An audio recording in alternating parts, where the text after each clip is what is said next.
and I can beat him to the water. I know I can. Welcome back everyone, this is Russell Muscle. This will be my full Survivor Season 41 Episode 2 breakdown video, giving you all the 3 ways, spy shacks, and prisoners points you've ever asked for, and all the answers about what went down in the second episode of Season 41. It turned out many of the things we saw in Episode 1 are going to be reoccurring beats that Survivor is going to repeat throughout the entire season, as once again there are so many Easter eggs and flashbacks. And maybe most importantly of all, the thing that was introduced this episode was the Beware advantage. That sets up a bunch of things that'll pay off in future episodes as well. So we're gonna break it all down. If you're brand new to the channel, be sure to subscribe to get all the episodes. I'll be doing Survivor breakdown videos all season long, as well as delivering other Survivor content. Careful for spoilers for everything during the episode if you haven't seen it yet. I'll number all these things as we go through it to stay organized, starting with the beginning, as an old classic gets a return this season as Tony's infamous spy shack makes a comeback. And my mind just immediately goes, dude, I can take the beachfront and I can beat him to the water. I know I can. Starting out our list at the number 10 spot, we have the amazing callback to Tony Vlachos as Brad is playing hard and thinking outside the box on the Uwa tribe. I don't want to say I called it, but not gonna lie, I think I called this one during my promo breakdown for this week's episode. If you were unaware, I'm making YouTube shorts every week breaking down the new Survivor promos, and during that video I thought we were gonna see a Tony Vlachos moment. The promo starts and instantly gives a high intensity moment as we see Brad running for his life and hiding in the jungle.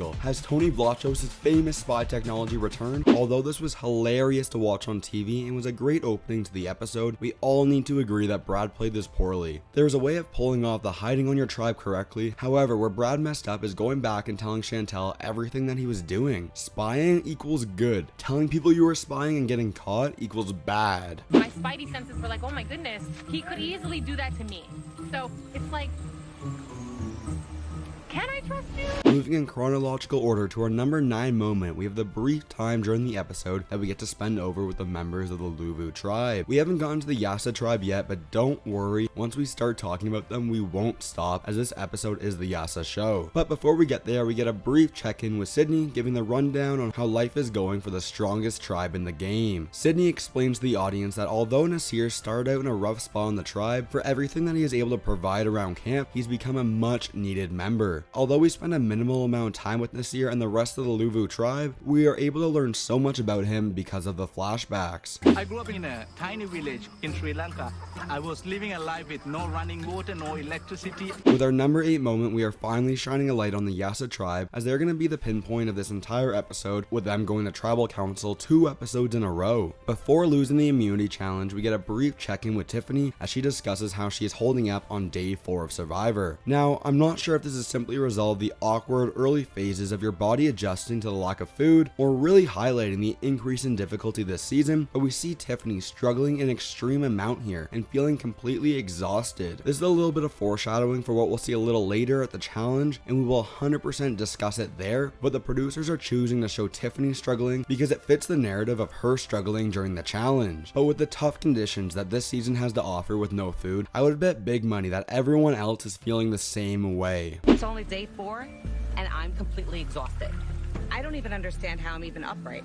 But I had a feeling that if it was going to be 26 days, it was going to be hardcore. Coming in at the number 7 spot on our list, we have the new hidden immunity idol mechanic that was introduced into the game when Xander was able to find the Beware advantage. The more I thought about it, the more I thought this might be the most unfair thing Survivor has ever introduced. Like, I'm talking extortion level and Jamal and Island of the Idols levels of unfair here. It's a great callback to episode 1 when Xander is able to find the advantage that Jeff hit at the very start of the episode. But everything following that moment is insanely controversial. Xander had the choice to open the advantage, but once he opened it, he had to follow exactly what it says. This is a hidden immunity idol with a twist. The first ever 3-way idol. There's the same idol hidden at all 3 camps, and they all need to be found in order to be activated. And until that moment, Xander is not allowed to vote at any tribal council. If this works out correctly, it's going to give amazing payoff down the line, with players needing to say weird catchphrases during the challenges. But until that point, this is the most unfair thing in in Survivor history. What happens if they are never found? Does Xander just not get to vote for the rest of the game? And what if Xander goes home and the other idols are found? Will the other players not get to vote either? And with needing to say a specific speech every single time to activate the idol, eventually all the players in the game are gonna know what is going on. Honestly, at this point, it feels like there's more questions than answers. And I would love to know what your thoughts are with Xander sharing this information with Vochi and Evie, and then Evie going and exposing the info to the girls. Let me know in the comments down below what you think. Once all 3 phrases have been said at the same immunity challenge,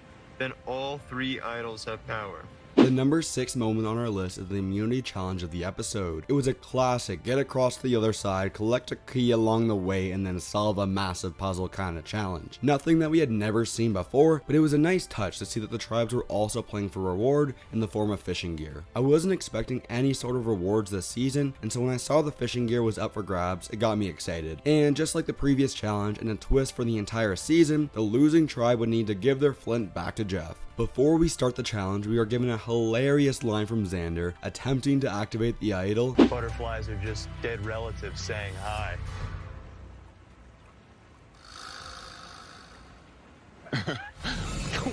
Like always, we see the blue tribe absolutely dominate the challenge, with green coming in second place. Ultimately, the yellow tribe lost the challenge because of Tiffany being unable to cross the balance beam. Coming back to when we touched on this earlier with Tiffany being exhausted on Survivor, I thought because of the slow motion shots that we are getting that Tiffany was actually going to pass out and fall into the water. But nah, Survivor was just being dramatic with the slow-mo. After the challenge was finished, we cut to Jeff explaining the summit twist, and the winning tribe needs to send people over to have a little hangout at the summit. Before we go over the Evie and Deshawn moment, I want to briefly go over the dynamic at Yasa without Evie present, meaning that the number 5 moment on our list is how the yellow tribe is able to navigate through the social part of Survivor without Evie having to point them in the right direction. And from the looks of things, the tribe is a complete mess, as Tiffany is to blame for the tribe losing, Xander lost his vote, and the girls want to stick together. Vochi tries to make something happen here by strategizing with Liana, but she isn't having any of it, as she goes right back to Tiffany and tells her everything.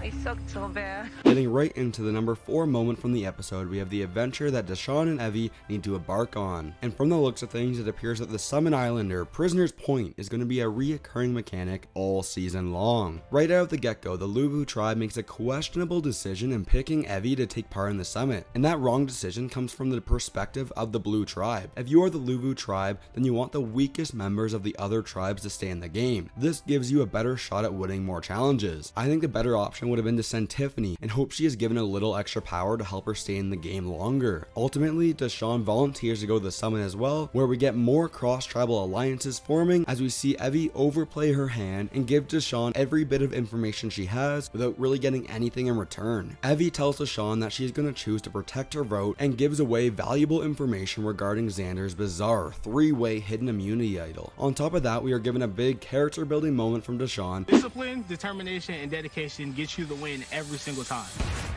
Remember them 3Ds.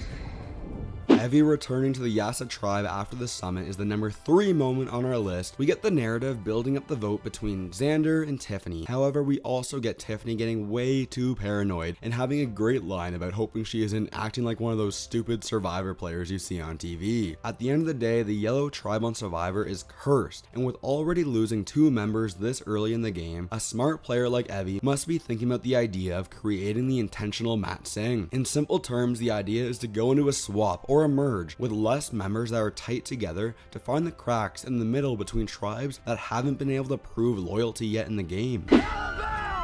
Wins immunity and reward. Mat Sing loses for the 4th straight time. We are getting to the end, but before we discuss the tribal council, the number 2 moment is the repulse puzzle that is found this episode. The game within the game has gotten a little bit of heat, but I think it's a fun way to connect the show with the people watching at home. Anyway, here's a better shot of what the puzzle looks like, and the answer was worth playing for. But the number 1 moment from the episode is of course the tribal council that takes place. I was really happy with how this tribal turned out, as I thought last week's episode had a little bit of an underwhelming vote out as Abraham was sent home. Ultimately, it came down to loyalty versus strength, and when we were given the moment of Vochi discussing working hard in life, then I started to get worried about him as the producers were giving us a little bit of backstory. Preseason, everyone was saying this guy was going to be playing way too hard and was going to be a lock for a pre-merge boot. But after seeing him play, I'm really sad to see him voted out here. If you want to continue talking about butterflies and dead relatives saying hi in the future, then please subscribe to this channel with the bell turned on.